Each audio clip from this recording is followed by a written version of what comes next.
Hello Virgo, welcome in this is your reading. Be open-minded po, hindi po halos lahat makaka-resonate. Kaya piliin nyo na lamang. And thank you nga po pala sa mga nag-subscribe, lalo na sa mga bumabalik. Marami pong salamat. Give me the message for Virgo. Ano yung payo sa'yo? Or mensahe sa'yo? Excuse me po. Excuse me po. Give me the message for Virgo. So, meron ditong sign. Yung iba sa inyo, nahanap ka ng sign or meron kang iniintay na sign. So, meron ditong transformation, meron ditong ipagkakalob sa yung, sasabi ko lang transformation, lumabas ang transformation. So, nakikitaan ko dito, meron ditong pagbabagong parating sa inyo. Meron ditong paglago or pwede ring sabihin na meron ditong ipagkakalob sa'yo, na pagbabago. So, nafe-feel ko rin dito na inilalahad na sa'yo Kung meron kang mga tanong, meron kang mga iniisip dito, nilalahad na sa'yo yung sagot, okay? Ito rin nakikita ko, maybe naghahanap ka dito ng sign na, siya na ba yung para sa akin? Ito na ba yung trabahong para sa akin? O kaya naman ay, dito ba ako pupunta sa lugar na to? Magiging kayang okay ako dito? Pag nag-travel kaya ako, maganda pa ang aking kahihinatnan, So, marami kang mga tanong, Kung meron kang mga tanong dito, meron diyang sign, okay?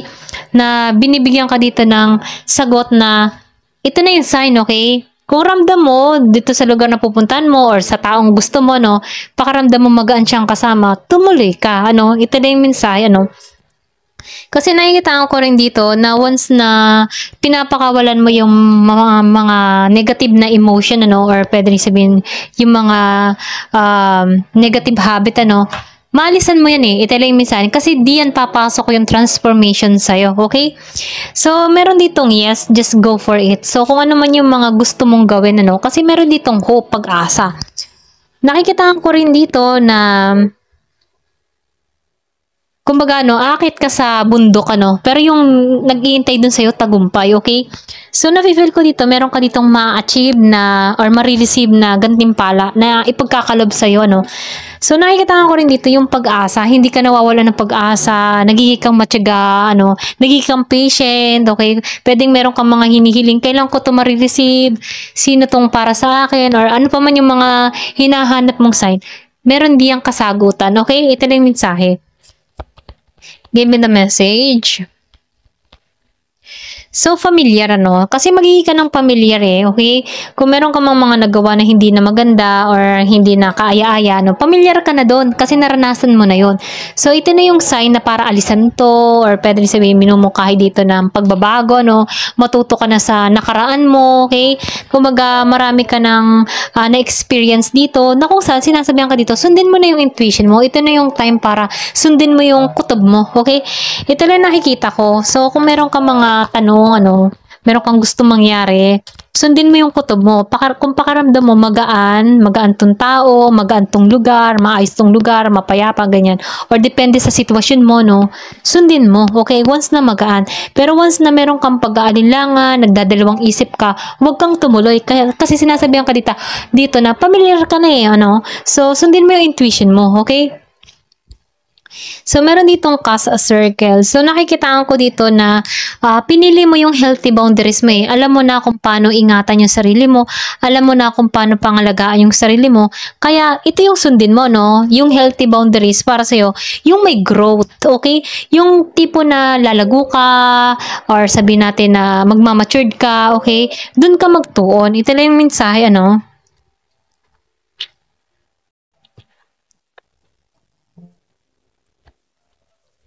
Give me the message.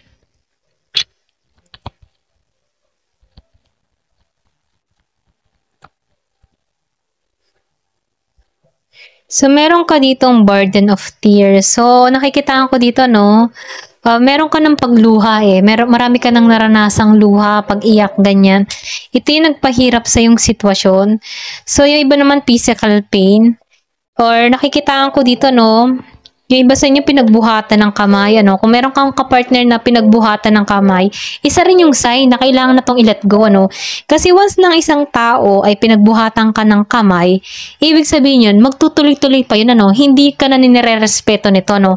Kung nakaranas ka ng gano'n na ikaw ay pinagbuhatan ng kamay, layuan mo na to, okay? Ito lang yung mensahe, no? Kasi once na ikaw ay pinagbuhatan ng kamay ng isang tao, magtutuloy-tuloy lang yan. Hindi ka na yan irerespeto, kumbaga, mababa ang tingin ng tao niyan sa'yo, yung ganun, no? Kaya mas may naman, no, iwasan mo na to. Kasi nakikita ko dito, marami ka ng luha, marami ka ng naranasan. So, kung kanino may energy to, no, kasi hindi naman kayo halos lahat lumuluha or nasaktan sa pag-ibig, ano. Yung iba sa inyo dito, hindi halos lahat. Give me the message. So, help. So, nakikita ko dito, meron kang, pwede rin sabihin na hingi ka ng tulong. Ano ba yung dapat kong gawin? Ano ba ang gusto? Yung matipong gano'n, meron kang gustong mangyari. Or pwede rin sabihin, pwedeng ito rin yung sign, ano, na ma-receive mo tong mensahe, ano. Kasi, masakit na sa dibdib mo, yan, no. So, kung ikaw ay nahihirapan sa sitwasyon, so, ito yung sign, ano. Kung sinasaktan ka dito, pinagbubuhatan ka ng kamay dito, so, alisan mo to. Tulungan mo yung sarili mo, maalisan to. Okay? Kasi, dito ka papasok sa transformation, ano? At magagawa mo to, yung pagbabago para sa yung sarili. Kasi, alam mo na ang kinakasama mo kung ganun, ano, paulit-ulit na sinasaktan ka dito, or kung halimbawa meron kang pang ibang experience na mahirap, sobrang sakit, ano, alam mo na, kasi na-experience mo na yan. So, sundin mo na yung intuition mo dito. Ito lang yung mensahe, ano? Ito lang yung nakikita ko. Kasi nakikitaan ko dito na meron ditong paglago na magaganap sa'yo. Maalisan mo to. Pwede ring children. So, yung iba sa inyo, pwede ring pumapagitna sa inyo, or sabihin natin ay dito ka na lang nagtitiis, ano, dahil sa anak. Kung meron ka mang anak dito sa tao na to, no. So, nafe-feel ko dito may pagtitiis dahil sa kapakanan ng anak, ano, para masabi lang kompleto ang lahat. Pero ganun pa man, ano, ito na nag-iintay sa'yo, abundance, okay? So, kung marami ka mang experience na naranasan, sobrang hirap, or sabihin natin na sobrang sakit na tong naramdaman mo, kung ano man yung naranasan mong kapighatian, ano, so, malalampasan mo to, no? At mapagtatagumpayan mo to. Kasi ito yung naghihintay sa'yo, ito yung pagkakalob sa'yo, abundance. Ayan, tingnan pa natin dito. Give me the message. Ano pa yung mensahe?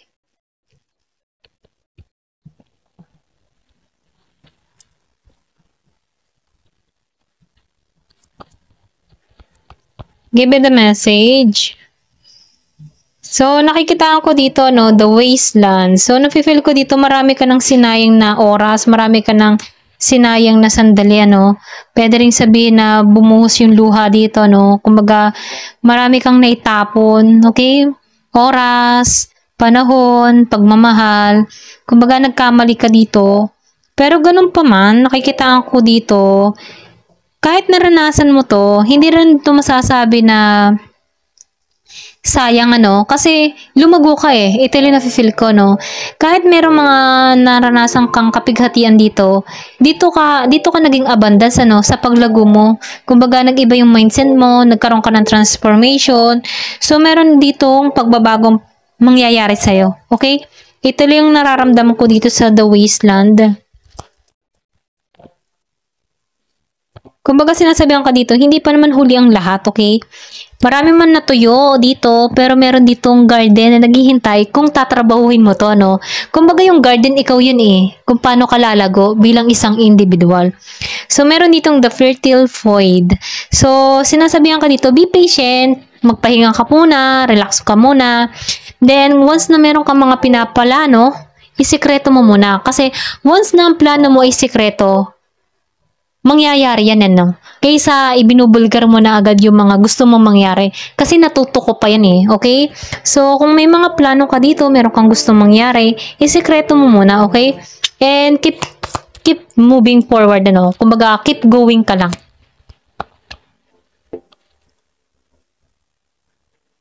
So, tinuturuan ka din dito, be grounded, ano? Pag-ingatan mo yung sarili mo, okay? Ipaglaban mo yung sarili mo. Kumbaga, once ng isang tao ay sinasaktan ka, magsalita ka. Okay? Kumbaga magkaroon ka ng paninindigan na ako hindi dapat mo saktan. Kung ako'y sasaktan mo, lalayasan kita. Okay? Or pwede rin sabihin na kung ako'y sasaktan mo, ay itigil na natin ito. Okay? Yung tipong ganun, ano? Pero depende sa yung sitwasyon, ano? Kasi hindi naman halos lahat nananakit ang kapartner, ano? Or hindi ka pinagbubuhatan ng kamay, ano? Hindi halos lahat ganun. So, kung meron ka ditong tao na mahilig manakit or kahit sa sakit or masakit magsalita, no? So, bigyan mong boundaries yung sarili mo, no? I-grounded mo yung sarili mo para hindi mo ma-receive yung negative emotion, ano? So, nafe-feel ko dito na hanapin mo yung kapayapaan mo, okay? Hanapin mo yung peace of mind mo. Dito ka tinuturuan, ano? Na i-embody mo yung pagiging mong kalmado. Ayan.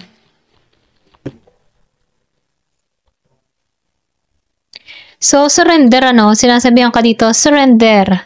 Kumbaga, maybe ikaw yung tipo ng tao na nagdadasal ka or panata ka sa ina ng laging saklolo, kay Mama Mary, ano? So, sinasabihan ka dito, surrender, okay? Magdasal ka, okay? Kasi pinoprotektahan ka dito, iniingatan ka dito. Meron ako nakikita ditong cross na nakaganon, ano? So, nafe-feel ko dito, iniingatan ka dito, no? Kumbaga, kahit nakakaranas ka ng mga pagsubok, ano, patungo ka sa tagumpay, okay? So, meron dito na the mother rose. So, nakikita ko rin dito na meron ditong kumbaga, maibabalik mo yung sarili mo, no? Maibabalik mo yung confident mo, no? So, nafe-feel ko dito na ikaw yung tipo ng tao na makatao, mabuti kang tao, mapagpatawad ka, okay? So, ito yung katangian mo eh. Hindi na tumaalis na gano'n, ano? Maybe ikaw yung tipo ng tao na relihiyoso, okay? Nafe-feel ko yung pagiging mong relihiyoso. Ayan. So, nakikita ko rin dito yung pagiging mong madasalin. So, meron ako nakikita dito na goddess, okay? Meron ding cross, meron ding Mama Mary, ina ng langit sa klolo, okay? Ayan, kung ano man yung relihiyon mo, kasi meron din ako nakikita ditong Muslim, ganyan. Kung ano man yung pinaniniwalaan mo, relihiyon mo, no? So, nafe-feel ko dito na ginagabayan ka dito, ano, ito lang na-feel ko, no, kumbaga, yung pagiging mong mabuti sa kapwa, susuklian ka dito ng gantimpala, okay, kumbaga, bibiyayaan ka dito ng kasaganahan, okay, so, nakikita ko dito, malalampasan mo to, kung meron ka mang kinaharap, pwedeng nangyari na to in the past, yung mga masasakit na naranasan mo, nalampasan mo yan, ano, kasi end of cycle na, tapos na yung cycle dito, ito lang nakikita ko, ito na yung nag-iintay sa'yo, abundance, ayan, thank you for watching, love and peace.